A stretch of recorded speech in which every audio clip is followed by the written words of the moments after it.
Muito bem. Quantas são as tentações do Evangelho de hoje? 3. Então, hoje não sou eu, né? São 3 as tentações que nós temos que refletir nesta manhã. Para a gente poder rezar esse Evangelho, nós temos que fazer o mesmo caminho de Jesus. Então, esse é o nosso primeiro ponto. Nós temos que entrar com Ele no deserto. Sabe por quê, gente? O deserto na Bíblia não é um lugar geográfico.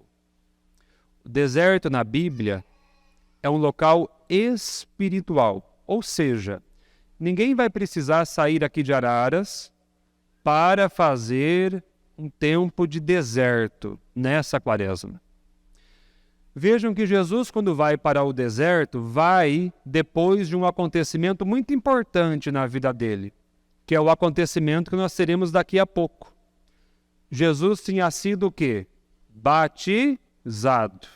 Logo depois, ele vai para o deserto. E olha que interessante como a Sagrada Escritura nos fala disso. Jesus foi batizado pelo Espírito Santo e vai conduzido ao deserto pelo Espírito Santo. Gente, esse Espírito que conduz Jesus para o deserto é o mesmo Espírito que no passado também conduz o povo de Deus para o deserto, porque o deserto é um local muito especial. No deserto, a gente pode fazer uma intensa experiência de Deus, como Jesus sempre faz.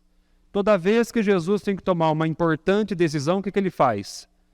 Ele se desertifica um pouco, sai para rezar.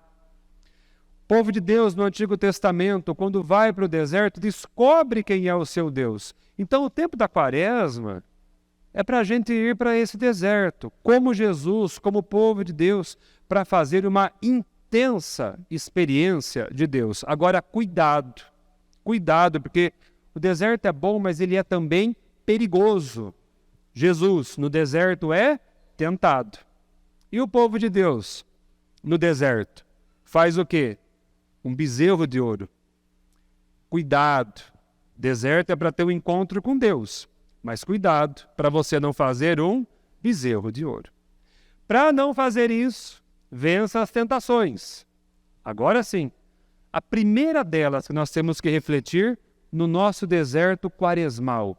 A primeira que nós vamos refletir é a segunda do Evangelho de hoje. Qual é a tentação, a segunda tentação do Evangelho de hoje? Joga-te daqui para baixo. Deus vai te segurar, os anjos vão fazer um monte de coisa, vão te carregar.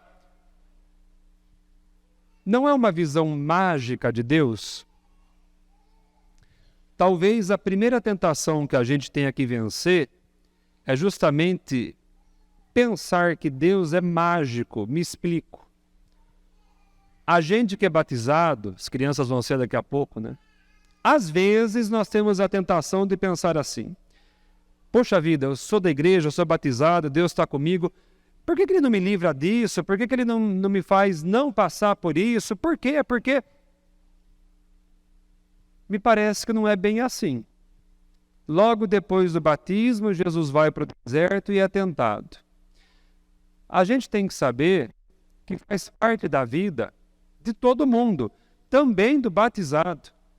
Ir para um deserto da vida e sofrer as mais diferentes tentações, dificuldades, porque faz parte da vida. Afinal, a vida é vida, é tempo, não é eternidade, não é perfeição ainda, gente.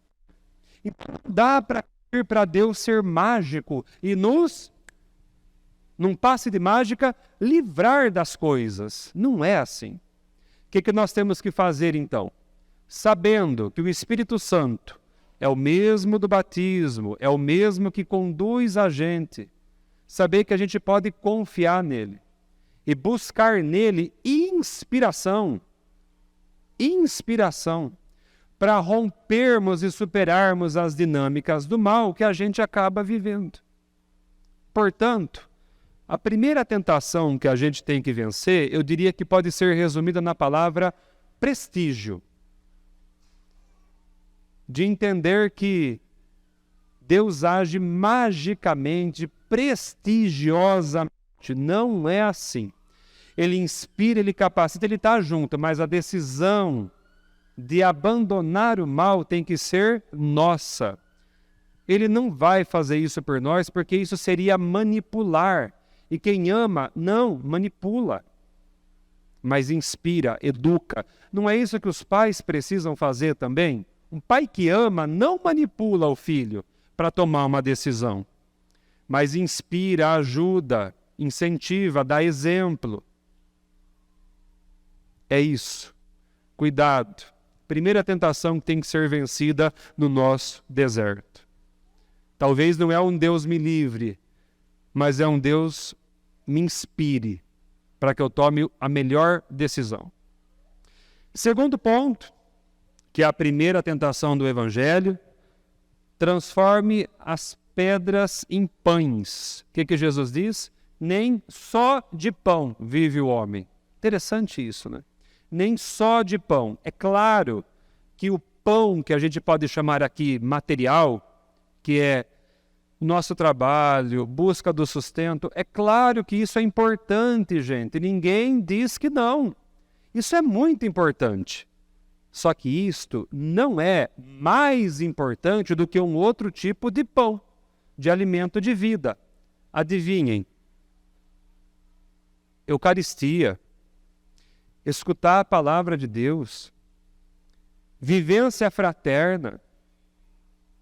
Nada disso é substituível pelos outros pães que a gente procura durante a vida. Então a gente tem que entender o seguinte: existem coisas que são prioridades e que estão no nível religioso, de fé, transcendente, Eucaristia, a palavra de Deus, essa convivência justa, fraterna, isso é insubstituível, é primário. Depois, em decorrência disso, aí tem a nossa carreira, busca de sustento, a vida, um monte de coisa que é importante, mas que não é primário. Quando a gente inverte a ordem, o que acontece? Frustração, falta de sentido para a vida, é lógico, porque a vida não é para isso, né? Padre, estou sem sentido para a minha vida, é porque você inverteu a lógica. Desinverta. Então, escutando esse evangelho e sabendo disso, pensa aqui, como é que estão as suas prioridades? Se você não tem na prioridade a busca por Deus, inverta, está errado. Você vai se frustrar. Depois da busca por Deus, você coloca as outras coisas. E dá tudo certo. Vai tudo bem. Não substitua este pão por qualquer outro pão que o dia a dia da gente oferece. E cá entre nós, hein? A gente substitui muito fácil. Eu brinquei hoje na outra missa, brinco aqui também. Até uma chuva afasta a gente. Choveu. Ah, não vou na missa, ou não vou rezar, ou não sei. Até isso, né? E eu diria o mais simples, tem tantas outras coisas, né? E a gente substitui fácil, e daí se frustra e não sabe por quê. Tá aí. Priorize o que é prioridade. Busca por Deus, pelo transcendente, vida mística, espiritual. Depois as outras coisas, gente, acontecem naturalmente. Tá? Terceiro ponto da nossa reflexão, concluo por aqui, que é a última tentação do evangelho de hoje, que eu acho que é a pior, sobretudo no mundo moderno. Busca de poder. Então, ó, a primeira é prestígio, a segunda, riqueza, terceira, poder. E todo mundo gosta de ser visto, reconhecido, adulado. Todo mundo gosta. Mas tem um problema nisso, porque me parece que a lógica do evangelho é outra. Pode mais quem serve muito, quem se doa muito. Então, para nós, cristãos, o poder tem uma outra lógica. Não é mandar, é servir, é colocar-se à disposição. E o Evangelho exemplifica isto hoje com esse diálogo de Jesus com o diabo, que diz: eu te ofereço os reinos do mundo. Num primeiro momento, lendo isso, o que parece? Puxa vida, o mundo é do diabo? Nada disso, nada disso. Vamos separar as coisas. O mundo, a criação, é de Deus. Por isso que nós temos hoje a primeira leitura do livro do Gênesis. Tudo que tem vida a partir de Deus. O Mauro sabe bem, né, Mauro? Teve boas aulas disso na faculdade, né? Muito humilde. Mas, brincando aqui, teologia da criação. Tudo que tem vida é bom. Vem dele. Agora, se não é do diabo o mundo, é de Deus, existe algo que é dele sim. Então, quando a gente deturpa a criação, com a nossa desigualdade, a nossa injustiça, quando a gente faz alguém passar fome, quando a gente deturpa a criação, aí não é um mundo de Deus. Aí é o reino que a gente criou. É esse reino que o diabo quer oferecer para Jesus. O reino dos homens, da desigualdade, da maldade. E cá entre nós, né? Olhando os reinos do mundo, não deu muito certo, né, gente? Não deu muito certo. Olha a fome, guerras. Quando Jesus se vê diante disso, o que ele diz? Isso eu não quero. Isso não é para mim.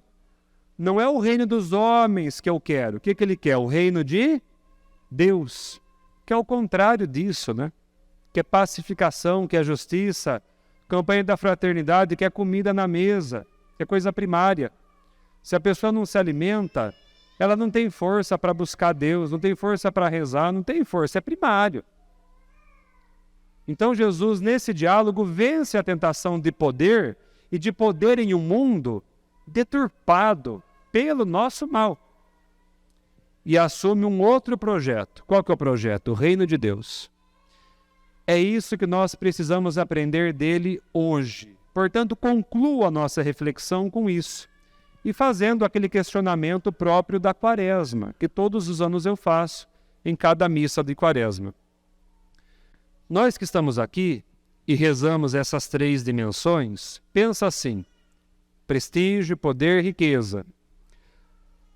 O que está sendo mais forte? Qual a tentação que está sendo mais forte para mim ultimamente?